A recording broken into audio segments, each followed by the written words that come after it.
Hello বন্ধুরা, আজকে আপনাদের সাথে একটি গুরুত্বপূর্ণ বিষয় শেয়ার করতে যাচ্ছি। সেটা হলো লেয়ার মুরগি বোর্ডিং অবস্থায় দেখা যায় চিপায় এই সাইডে বসে থাকে।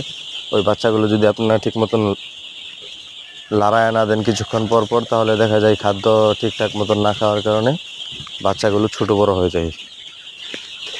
তাই এই বিষয়গুলো খেয়াল রাখবেন।